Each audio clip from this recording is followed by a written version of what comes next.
This channel does not promote any violent, harmful, or illegal activities. All content provided by this channel is meant for an educational purpose only. শীত প্রায় এসেই গিয়েছে। দুর্গাপুজো, কালীপুজো সহ উৎসবের মরশুম শেষ হলেও আরও এক উৎসব আসন্ন। মাসখানেক পরই বড়দিন, তারপরই নতুন বছরকে স্বাগত জানানোর সময়। রোদ মাখানো শীতের আমেজ, স্কুল কলেজের ছুটির ওই কটা দিনের মেজাজই আলাদা থাকে। অনেকেই বেরিয়ে পড়েন বাড়ি থেকে।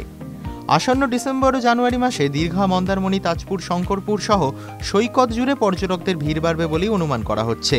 গত কয়েক বছরের ট্রেন্ড অন্তত সেটাই বলছে। তাই এই সব সৈকতে বিশেষ নজর দিচ্ছে দীঘা শঙ্করপুর উন্নয়ন পর্ষদ ও জেলা প্রশাসন। মন্দারমণি থেকে দীঘা যাওয়ার মেরিন ড্রাইভ মেরামত করার কাজ ইতিমধ্যেই শুরু হয়ে গিয়েছে। 7.6 কিলোমিটার রাস্তার কাজ শুরু হয়েছে ইতিমধ্যেই। ওয়ার্ক অর্ডারও দেওয়া হয়ে গিয়েছে। এই রাস্তা তৈরি করার জন্য হোটেলিয়ার্স অ্যাসোসিয়েশন ও স্থানীয় বাসিন্দাদের তরফে অনেক দিনের দাবি ছিল। যে জায়গা দিয়ে রাস্তা গিয়েছে সেখানে জমি নিয়ে একটা সমস্যা বরাবরই ছিল। সেটা মিটে যাওয়ার পর রাস্তার কাজ শুরু হচ্ছে। 12 কোটি টাকা খরচ হচ্ছে এই রাস্তা মেরামত করতে। আরও বেশি চওড়া হবে রাস্তা। 2.5 মাসের মধ্যে কাজ শেষ হবে বলে জানা গিয়েছে।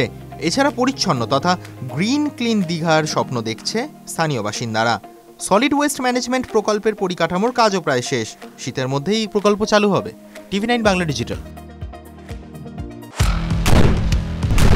আপনার সমস্যা দিনে দুপুরে ডাকাতি করে আপনাদের কোনো অসুবিধা, বাড়িতে থাকতে পারছি না, ঘটনা হোক বা দুর্ঘটনা, বিস্ফোরণ স্থলের একেবারে কাছে ব্যানারগুলো খুলে ফেলা হচ্ছে, রীতিমতো ভবিষ্যৎ হয়ে গিয়েছে স্টুডিওয় নয়, সোজাসুজি হটস্পট থেকে আমি শর্মিষ্ঠা। দুটি নৃশংস হত্যাকাণ্ডের অভিযোগ উঠে আসছে। শুধু আপনার কথা, শর্মিষ্ঠা মানে খবরের হটস্পটে আপনাদের নিয়ে যাবে। হটস্পট সোম থেকে শনি সন্ধ্যে 7:30টায় TV9 বাংলায়।